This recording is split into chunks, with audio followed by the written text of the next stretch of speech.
YouTube, it's Tone. I'm back with another one for you today that you may find interesting if you are planning on exiting the motherfucking Matrix. Let me just run down a little bit of the process that I used, and this ain't like the end all be all either, because you gotta understand, like, if you ever saw the movie The Matrix, they're gonna be sending fucking agents at you regardless to test you and see what you know. They're gonna fuck with you. They're gonna fucking try to drag you into court. They're gonna try to put a fucking warrant. They're gonna fuck with your license. Stupid shit that they do just to fuck with you because you don't want to fuck with them anymore. You know what I'm saying? It's like when you leave somebody in a fucking narcissistic abusive relationship and they want to be on some psycho shit while you're trying to walk out of the door. This is the US government. But really, you gotta understand that this shit is all a game. The whole fucking thing is a game anyway. You know, you just gotta be willing to take it to whatever the fuck lengths that you need to take it to. You know what I'm saying? And if you're scared of jail, if you're scared of fucking cops, if you're scared of guns and you're scared of threats and all that shit, this is not for you. These are for the people who are willing to stand the fuck up and tell these people exactly where to go and how the fuck to get there. This is for you. And you're going to need to read and study a lot, because you're going to have to really know your shit. You can't go in there disrespecting people, saying the wrong thing, or even speaking to these motherfuckers. I will not speak to these motherfuckers anymore in court. The last correspondence that we had, I told them that any correspondence between us is going to be in the form of an affidavit sworn under the penalty of perjury, and I will not be speaking verbally to these motherfuckers in the courtroom at all. I'm not going to run the risk of them trying to trick me and shit. That's going to be on paper, and more than likely I'll be fucking rejecting whatever paperwork that they send me. Right there in their face. That you have no obligation to entertain these people at all. You don't. And you know, once they know that you know your shit, they'll probably leave you alone, but I wouldn't count on it. You know what I'm saying? So let me run through. Right here is a book called One Man Out, and you see here in the first page what it is. So what I'm going to do is I'm going to show you his thing here. It shows you where you can buy the book at. So One Man Out, The Americans Bulletin, P.O. Box 3096. So 3096, Central Point, Oregon, 97502 is the zip code. Phone number 541-779-7709. Give them a call. Get that book. You may be able to find it online. I don't know if you can or can't. One Man Out, $55 money order. Payment by postal money order or any other well-known money order made out to the American Bulletin, or left blank or cash sheet certified mail. For overnight delivery, all that, you see that there. So, and I'm not going to go through the whole book because this book is huge. This shit took, and I mean, it takes a while. It took me about a year to get all this stuff done. And I did it on my own. I didn't pay somebody to do it. People will charge you $15,000-$20,000 to get this process done. And the shit, you're gonna see why. You're gonna see why it costs that much, because it really is a process. Really is a process. So, author's comments: if you've purchased or otherwise acquired One Man Out, then you are at least someone serious about the redemption process and getting out of prison. Mind you, the guy who did this shit initially did it from prison. Obviously, he had time to read the books and the law library and all that, and he got this process done in there, and they had to release him afterward, because it's really like all crimes are commercial crimes. And once you set yourself up as the private banker that you always were, then you can just accept the charge for value and return the charge for value, and then they have to, the charge is done. So, and that's how it works. My intention in preparing the material in this manual is to show you whether you are is to share with you whether you are incarcerated or are the family or friend of someone that is the principal behind bars, involved in the redemption process, or is serious in the redemption process and the documents. It is not a means to show you how to do the process specifically. Theoretically speaking, I am giving you the meat without the carrots and potatoes. To combine a book with all the specifics that you need would be ridiculous, as the process is evolving and there would be volumes on top of volumes within the initial process that was finished. Something on the same level as the movie The Matrix. If you want specifics, then I suggest you turn off the television set that you are spending so much time in front of and try utilizing that time in reading books on redemption and some time in the law library that may be available. Nothing is going to prepare you for the journey ahead better than a very fine-tuned understanding of the very law that you're going to be challenging, accepting for value. This is your freedom that we are talking about here. Remember that the principles are only the thing that you can carry on. The actual form and the process, the paperwork, changes constantly, and there's no exact method or way to handle every scenario until you are in that very place and time. Trial and error is the foundation of ongoing success of this process. And it's true, because they do constantly change it to try to trip people up.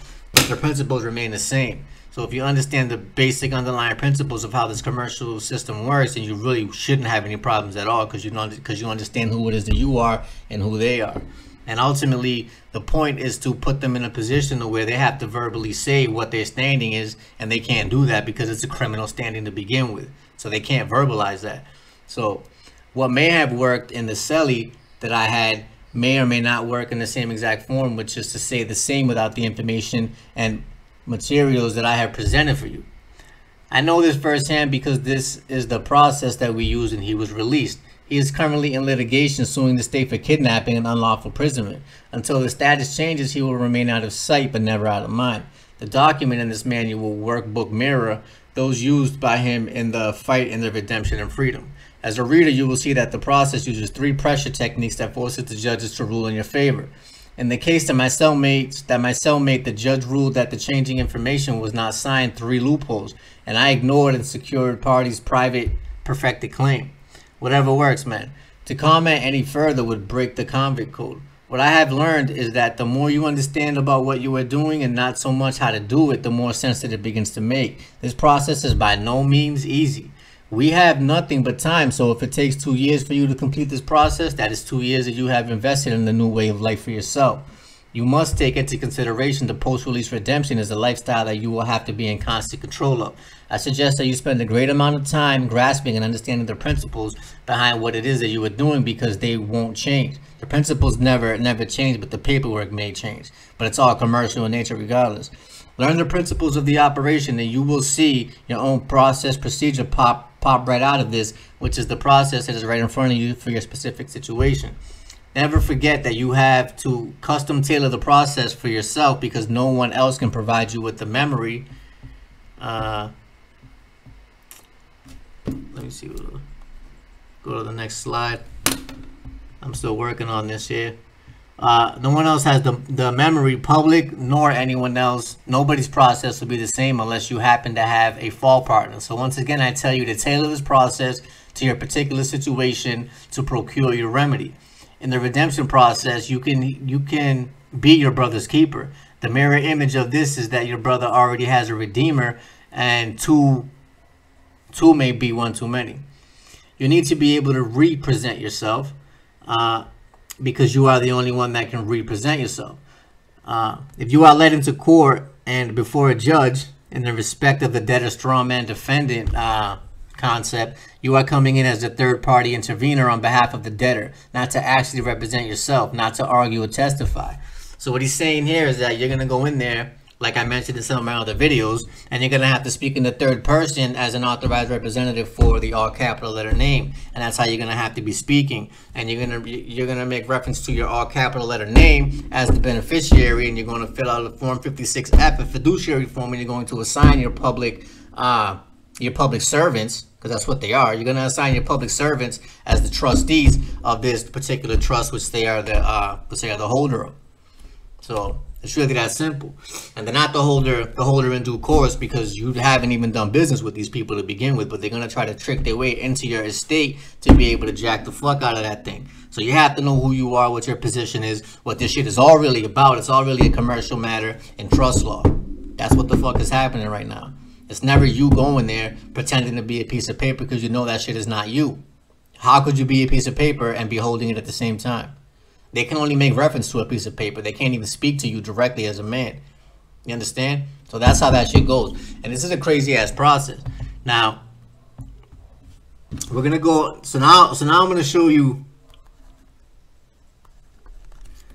Now I'm gonna show you a little bit of what it is.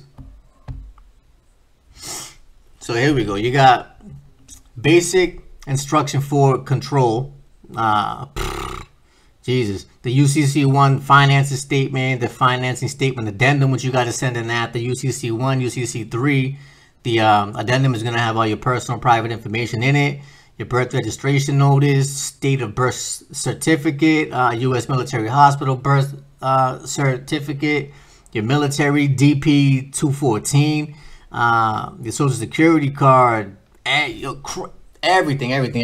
It's a super long process, and this is just some of it here. I'm not gonna go down the whole list, but you can see that, right? And then there's more to it. So then this is more of it here. So then you have to notice all of the agents that are working in your county, your state department, the IRS, Social Security, Department of State, right? Your governor, your everybody, your mayor, the courthouses over there. You're gonna have to notice all these people, and make sure that they get it, and that you actually have proof that you did notice all these people, right? It's a lot. So you definitely should be knowing what it is that you're doing, because they will call you out. So, and here, and it says, yeah, so nobody's process is gonna be the same. It won't.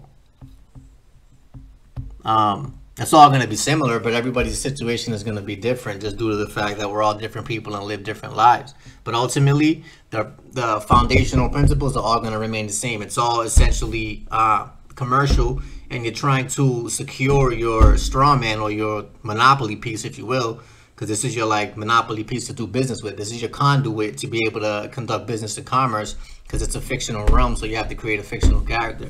That's your all capital letter name. But you want to secure that and have a lien on that to be the primary lien holder in any situation that may come about. And so this way you can have a firm understanding about what it is that your standing actually is.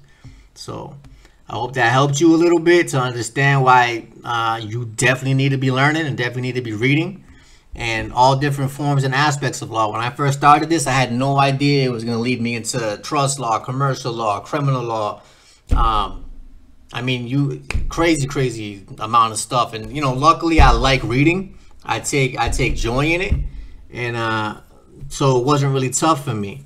But, and there's a lot that you're going to need to learn, and definitely get some legal law dictionaries around, get some Black's Law Dictionary, black law, black magic, low magic. That's what it is.